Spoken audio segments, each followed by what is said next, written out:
Sky Cable TV Kenya, beyond the real.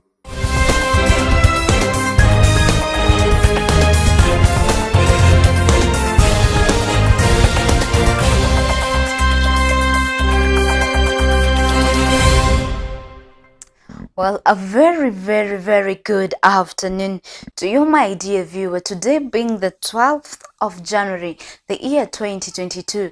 The clock has just struck 1 p.m. East African time, and a warm welcome to 1 p.m. news here at Sky Cable TV Kenya. I am Wanjiku Njau.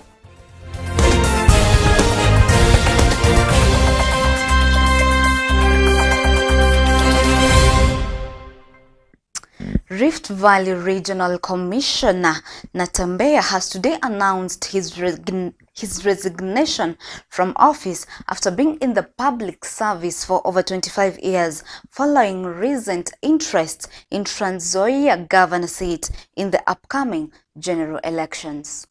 Baadaye nikaenda kuwa county commissioner kule Isiolo na baadaye Narok. So nikitoka Narok nikaja hapa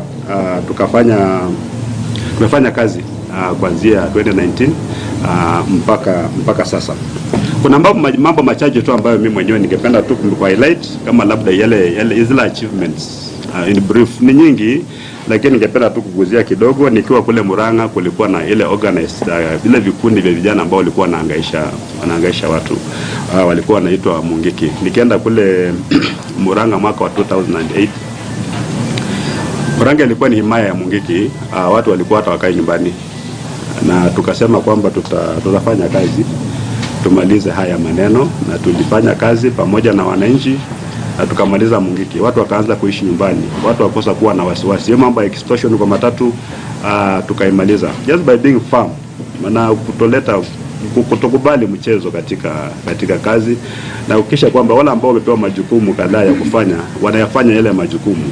Maana hakuna haja umeenda mahali kama ofisa wa usalama alafu wananchi wanalia na wewe DC pia unalia, nyinyi wote mnalalamika tu, ni kama hakuna yule anaweza kumsaidia mwingine. Hiyo tulisema hapana, hakuna stop, na tukasema kwamba kama serikali sisi ni watu wa kudhibiti sheria, kuweka utengamano na usalama. Wale wengine walikuwa ni tisho kwa hiyo usalama. Tukasema kwamba basi hiyo Murang'a mimi na Mungiki hatuwezi toshia hapo ndani, lazima mmoja ahame. Na mimi sikuhama, kwa hivyo mnajua ni nani alihama. Na pia kulikuwa na mambo ya pombe. Mnajua Murang'a I think the only county ambayo mama walikuwa wanafanya maandamano kwa sababu wanaume hawakuweko. Ulikuwa unatembea Murang'a nzima huwezi pata hata mama mjamzito hata mmoja, kwa sababu jamaa walikuwa wamepotelea kwa pombe, wa vijana wanalala kwa mitaro. Lakini uzuri tukapata ile inaitwa Mutudho law na tukaimplement to the letter.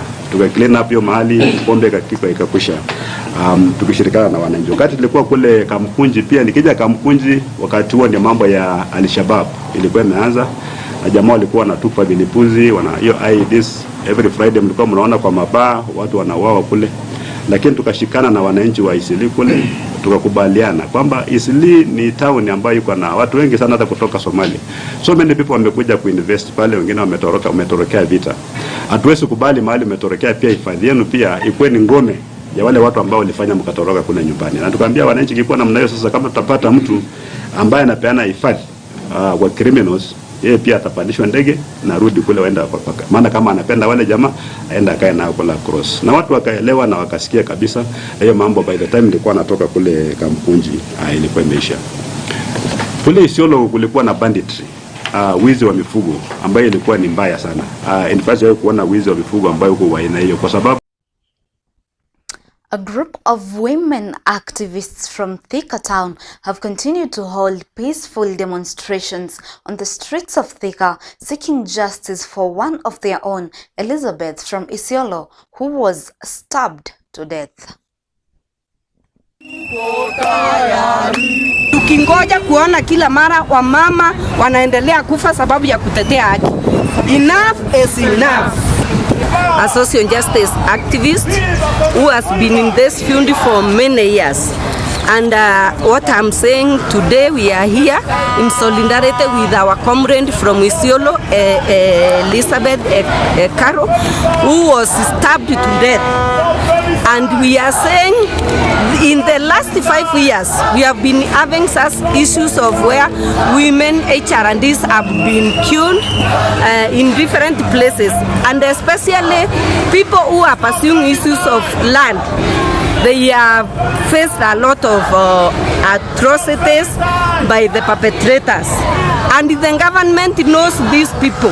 What we hear is that we hear one person was arrested somewhere. Today he was produced in court. After a short while, tunasikia amewachiliwa. He goes scot-free. And the government knows this. So we want to say, we want to end this thing of killings of women, human rights defenders, and we are saying that femicide must come to an end in this country, and we can't continue like this. We are here to march and demand justice for Elizabeth. We are here to demand justice for all women who are fighting for the rights of people in this country, and we are saying enough is enough.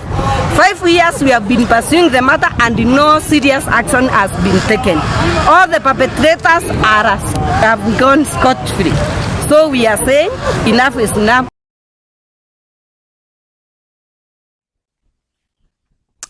Parents from Kilifi North Sub-County, Kilifi County, are calling out to the government to increase the amount of education funds allocated in the area to enable smooth free learning for both secondary and primary school students. Kali kituambia elimu ni bure, iwe ni bure. Sisi tunaambiwa elimu ni bure, mara mtoto amefukuzwa naambiwa lipa shilingi 20,000, lipa 15. Sasa hiyo 15 kwani si ni pesa? Hiyo si bure. Kwa hivyo watu kama ni bure, iwe ni shule ni bure, completely bure. Naona tununua kama ni uniform peke yake, lakini akienda shule au ameenda shule. Naona lakini sasa tunaambiwa ni bure. Wewe unangoja mtoto anasoma, unamkuta amerudishwa. Kuna wengine wanasoma kama bara huko Busia, wapi huko Eldoret. Mtoto umengangana tikiti ameenda shule. Unangoja asome, unaambiwa amefukuzwa, arudi tena nyumbani. Tikiti yenyewe ni ya kukopa ambaye ameenda nao shule. Tena anakuambia amefukuzwa. Huko hajui mtu yoyote. Unaona? Tunachangia uhalifu wa watoto sababu akishafukuzwa anakuwa mhalifu huko. Hana tikiti ya kurudi, mimi sina fare kumtumia. Mara nyingi huwa tunapeana minimum ya 5,000 katika day schools za secondary na 10,000 katika boarding schools, cutting across both extra county schools na zile national schools na county schools. Lakini the truth of the matter ni kwamba the resources that we get huwa ni kidogo, and the number of applicants wa tuko nao ni wengi sana. So tunajaribu kubalance, tuone kwamba ukipata maybe this term, now that we are giving out here amount, next term tunaangalia wengine wale ambao tuliwaacha katika waiting list. Hata huyu Magoha akisema wanafunzi wasifukuzwe kwa sababu hii pesa walileta lini? Wewe uwezi kuwa unakaa huko Nairobi unasema pesa tumetoa sijui bilioni ngapi tumetoa, lakini pesa inachukua mwaka 3 months kufika kwa shule. Yule headmaster atalipa supplies saa ngapi? Atalipa walimu saa ngapi? He needs the money. I don't support kwamba watoto warudishwe, lakini serikali iwajibike.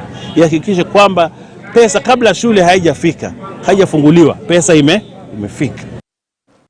Contractors assigned the Kwale Kinango Road have had a very rough time trying to explain to the public as well as different government officials as to why the road has not yet been constructed after the funds were released a while back. If you are going to do 29 kilometers in 3 years, what are you telling me? What you are engineers? Yeah, it is there. Why? We are disappointed. Na sisi hatujakuja hapa kufanya siara wala hatujakuja hapa matembezi, lakini tumekuja hapa na mahususi kamili. Kwa hivyo kesho kutwa siku ya Alhamisi tunangoja ile ripoti vile mumeambiwa, na kutokana na ripoti hiyo kuna decisions zingine ambazo tunaenda kuchukua, because the bottom line is hatuwezi kujenga hii barabara for all the years in life. The period is there, We cannot do 9 kilometers. 29. I mean 9 kilometers in a year. Because if you look at what they have done and where we are going up to 2024, it means this contractor at this rate is going to do only 9 kilometers in 1 full year. That the government cannot accept. Na sisi tukiwa hapa, we want to make it very clear. Nobody should make a mistake. We will not allow that. So the contractor has to work. Wale wana supervise the technical officers, they must work. They have no choice. The choice is one, they must work. If they don't work, then definitely. There are many other Kenyans who can do this job. They don't have to be here. There is no monopoly.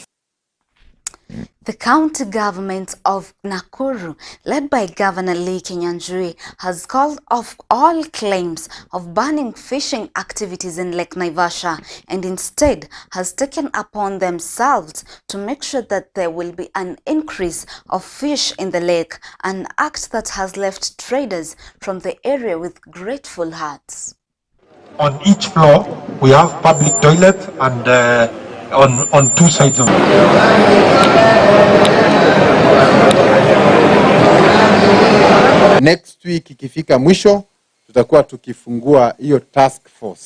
Kuna task force niliweza kuanzisha na ripoti iko tayari ambayo itatusaidia kufanya mipango yetu ya lake management. Na part of the recommendations ilikuwa ni kuweza kuwe na enforcement ambayo tayari iko huko na mengine mengi ambayo yako hapo. Kwa hivyo hiyo kama vile mnenaji alisema hapa, tutakuwa tukifungua wiki ijayo ili tuweze kupatia wananchi wa hapa nafasi ya kujua vipi tutakavyoweza kutengeneza hiyo lake yetu. Kupitia ushirikiano ya kazi ambayo tunafanya na washikadau wote wetu katika lake, tungeomba tuweze kuendelea na tuhakikishe kwamba wale ambao ni wavuvi, wale wanafanya kazi katika hoteli na wale wote ambao wanahusika katika lake yote, tunaweza kufanya kazi kwa njia ambayo itaweza kupanua nafasi za kazi na utajiri kwa watu wetu. Well, that's it from us here at Sky Cable TV News Desk. At 1 p.m, more news will come to you once it strikes 7 p.m. East African time right here from Nairobi, Kenya. Don't forget to keep interacting with us and also follow us on all our social media platforms at Wanjiku Njau and also at Sky Cable TV Kenya. I am Wanjiku Njau. Have yourself a lovely day.